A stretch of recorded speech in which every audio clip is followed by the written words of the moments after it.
مطلب ہے وہ تو بیچارے وہ کیا کریں ججز, وہ تو کہہ رہے ہیں ڈسکریمنیشن نہیں ہونی چاہیے, اور لاجکلی اسپیکنگ وہ صحیح کہہ رہے ہیں, مگر ان پرنسپل ایشو یہ ہے کہ یہ پروونس کا فیصلہ تھا, ہدایت کر سکتے تھے, آرڈر نہیں کرنا چاہیے تھا کہ logically speaking Sindh government should reconsider, مگر یہ کہ آرڈر کر دینا, this is going into the provincial domain, میرا خیال ہے یہ مناسب نہیں ہے.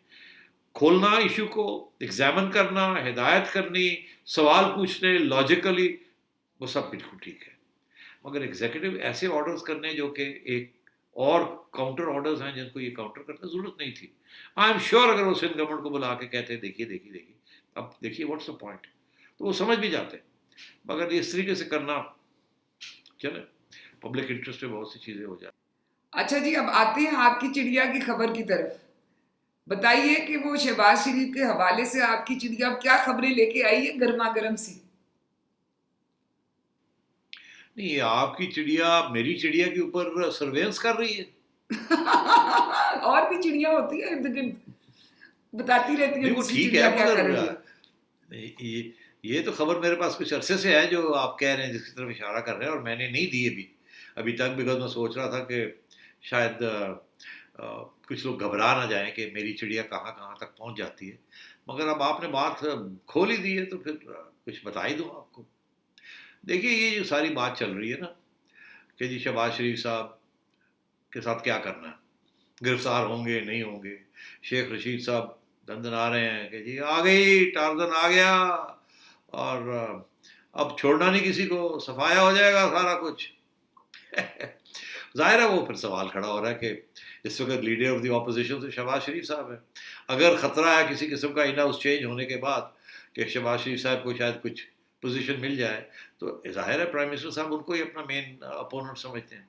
تو اس کانٹیکسٹ کے اندر دو سوال کھڑے ہوتے ہیں کہ پرائم منسٹر صاحب کیا سوچ رہے ہیں اور کیا ہونے جا رہا ہے شہباز شریف صاحب کے ساتھ. اب بڑی مختصر, کیونکہ یہ بڑی ٹچی ایریا ہے, سلپری سلوپ ہے, گڑبڑی نہ ہو جائے, تو آئی واچ مائی سیلف. اچھا, میری چڑیا کہتی ہے کہ جب شہباز شریف صاحب نے یہ فیصلہ کیا کہ مارچ کے اخیر میں آخری فلائٹ لے کے واپس آنے کا, تو ظاہر ہے افراتفری پھیل گئی, یار یہ کیوں واپس آ رہے ہیں, کوئی ڈیل تو نہیں, جو ڈیل کی بات ہو رہی تھی یہ اس لیے تو نہیں آ رہے, ہماری تو نہیں چھٹی ہو رہی. کیونکہ ظاہر ہے یہ بات تو چلی تھی. اچھا, اب شہباز شریف صاحب واپس آئے تو میرا خیال ہے یہ بات ڈسکس ہوئی کسی کور کمیٹی میں, کہیں کسی پہاڑ پہ, کسی اچھے ماحول میں, وہاں یہ بات ہوئی کہ یہ کیوں واپس آیا, کیوں بھائی بتاؤ کیا تھیریاں ہر ایک کی. تو لوگوں نے کہا جی یہ تو دال میں کھانا ہے, ہمیں تو نہیں ہونے سے آنا تھا. تو ایک تھیری یہ تھی جس کے اوپر لوگوں نے کہا ہاں ہے گل سمجھ آتی ہے سب. ایک تھیری یہ آئی کہ وہ آیا ہے اس وقت کرونا چل رہا ہے, اسے پتہ ہے کہ اس وقت مجھے گرفتار نہیں کریں گے کیونکہ کرونا چل رہا ہے. اگر کرونا میں مجھے گرفتار کرتے ہیں تو مجھے کچھ ہو گیا تو ساری ذمہ داری ان کی ہوگی, تو اس لیے ابھی یہ اپنا ہاتھ ہولی رکھیں گے. تو یہ میرے پاس موقع ہوگا کہ اگر میں نے کچھ سازش کرنی ہے تو میں کر لوں, مجھے جیل میں نہیں ڈالیں گے, میری بیل کینسل نہیں کریں گے یا کوئی اور نئی چیز نہیں کریں گے.